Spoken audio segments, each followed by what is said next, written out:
Assalamualaikum warahmatullahi wabarakatuh. Selamat pagi Ibu Ika dan Ibu Karunia, serta teman-teman semua. Perkenalkan kami dari kelompok 6. Di sini kami akan mempresentasikan hasil diskusi kami mengenai materi mitokondria dan respirasi seluler.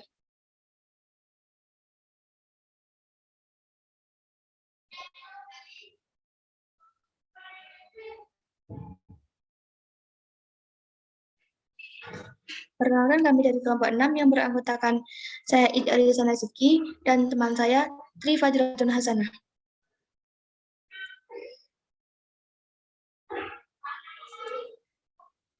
Nah, pembahasan pada materi kali ini yaitu mengenai ultrastruktur mitokondria, enzim respirasi pada mitokondria, tahapan respirasi seluler, serta mekanisme respirasi pada sel prokariotik.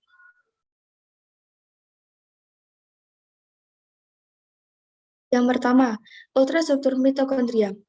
Mitokondria berasal dari gabungan dua kata, yaitu mito dan kontrion. Mito artinya benang, dan kontrion artinya granular. Mitokondria merupakan organel sitoplasma pada sel yang memiliki bentuk granular atau filamen berfungsi sebagai tempat berlangsungnya fungsi respirasi pada sel pada makhluk hidup.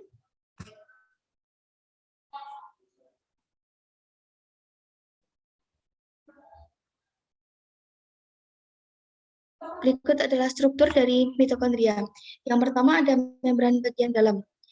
Membran bagian dalam adalah organel pada mitokondria yang terbentuk dari beberapa molekul kompleks ATP sintase, transport elektron, dan transport protein. Membran bagian dalam berfungsi untuk membantu pembuatan ATP atau energi pada jaringan tubuh suatu organisme atau makhluk hidup. Ketebalan membran dalam ini sekitar 40 Armstrong atau sama dengan 4 nanometer.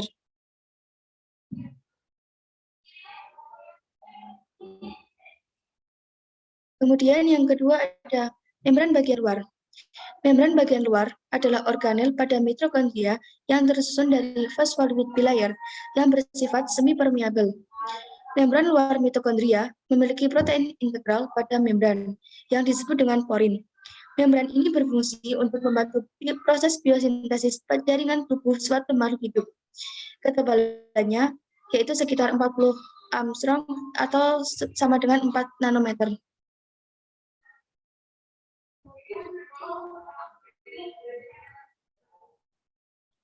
Kemudian yang ketiga ada krista. Krista adalah organel pada mitokondria berupa lipatan-lipatan. Fungsi krista. Ketika molekul-molekul DNA mitokondria berkembang lebih banyak, krista membantu proses perluasan struktur pada membran yang berada di dalam selnya.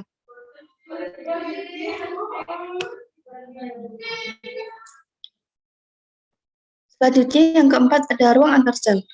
Ruang antara sel membran adalah sebuah ruang yang ditemukan berada di antara membran luar dan membran dalam pada organel mitokondria. Fungsi ruang ini adalah tempat berlangsungnya berbagai reaksi penting yang ada pada sebuah sel. Dan yang terakhir ada matriks. Matriks adalah salah satu organel mitokondria yang berfungsi untuk menyimpan bagian-bagian yang penting pada mitokondria. Pada bagian dalam, pada matriks mitokondria juga banyak mengandung protein, ribosom, serta NRA dan DNA, sehingga mitokondria memiliki kemampuan untuk mensintesis protein. Kemudian, sebab kedua ada enzim pada respirasi seluler. Respirasi seluler merupakan proses pengubahan glukosa yang berasal dari makanan yang kita makan menjadi sebuah sumber tenaga yang dinamakan ATP. Enzim ini terdiri dari transfosforilase, desmolase, karboksilase, katalase, peroksidase, oksidase, dehidrogenase, dan hidrase.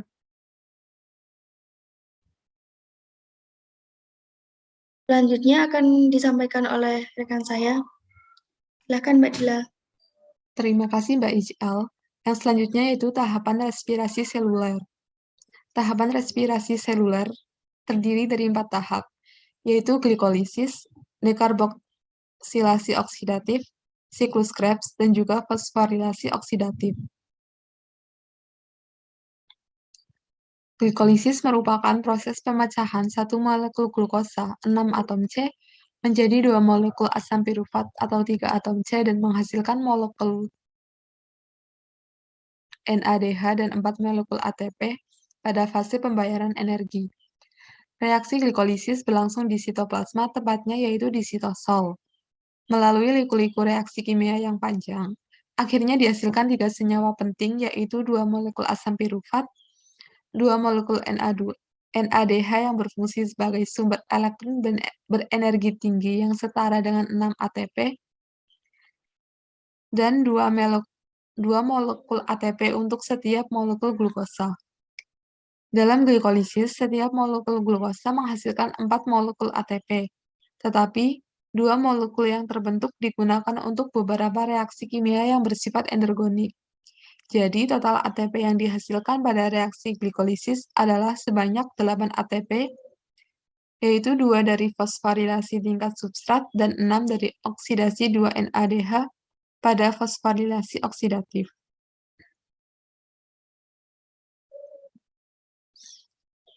Selanjutnya yaitu dekarboksilasi oksidatif.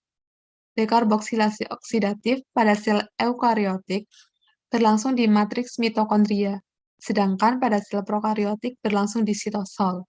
Setelah glikolisis, 1 molekul asam pirufat yang dihasilkan masuk ke mitokondria dan dioksidasi oleh 2 gugus karbon dan koenzim A. Hasil dari dekarboksilasi oksidatif yaitu 2 asetil-CoA. Masing-masing asetil-CoA memasuki siklus asam sitrat atau siklus Krebs. Siklus Krebs sendiri terdiri dari beberapa tahapan. Yang pertama, asetil-CoA menambahkan fragmen berkarbon 2 ke oksaloasetat. Kedua, 1 molekul air dikeluarkan dan yang lain ditambahkan kembali.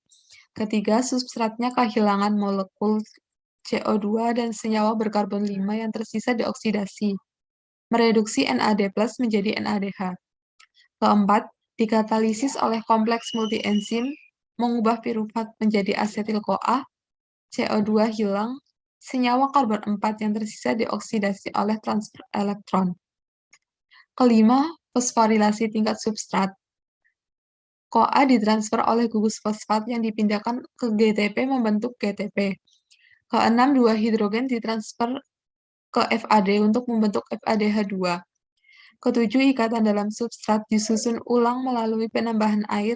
Dan yang kedelapan, langkah oksidatif terakhir ini menghasilkan molekul NADH dan meregenerasi oksaloasetat, menerima 1 fragmen berkarbon 2 dari asetil-CoA untuk putaran selanjutnya. Yang terakhir yaitu transport elektron, fosforilasi oksidatif. Fosforilasi oksidatif adalah suatu proses di mana O2 direduksi menjadi H2O menggunakan elektron berasal dari NADH dan FADH2. Fungsi dari rantai transport elektron atau fosforilasi oksidatif adalah untuk mengambil elektron dari NADH dan FADH2 dan mentransfernya ke oksigen untuk proses pembuatan ATP. Fosforilasi oksidatif dibagi menjadi 2 bagian, yaitu transport elektron dan sintesis ATP. Pembentukan ATP terjadi melalui proses kemiosmosis atau sintesis ATP. Oksidasi 1 NADH menghasilkan 3 ATP, sedangkan oksidasi FADH menghasilkan 2 ATP. Selanjutnya adalah respirasi pada sel prokariotik. Prokariota adalah organisme bersel tunggal yang tidak mengandung organel membran terikat atau inti. Prokariota juga memproduksi ATP, tetapi enzim yang diperlukan untuk produksi melekat pada membran sel yang mengelilingi sel. Membran sel dapat menyesuaikan dan melipat sendiri untuk meningkatkan produksi ATP melalui enzim bila diperlukan. Membran sel pada sel prokariotik mengalami pelekukan ke arah dalam membentuk struktur yang disebut mesosom. Mesosom sendiri adalah area di membran sel prokariotik yang terlipat ke dalam. Mesosom berperan dalam respirasi sel, proses yang memecah makanan untuk melepaskan energi. Mesosom adalah bagian dari struktur membran plasma dan berbaris di dinding sel. Mesosom dikelompokkan dan dilipat untuk memaksimalkan luas permukaannya. Mesosom meningkatkan luas permukaan membran dan bertindak sebagai tempat rantai transport elektron dan dengan demikian sangat membantu proses respirasi seluler aerobik.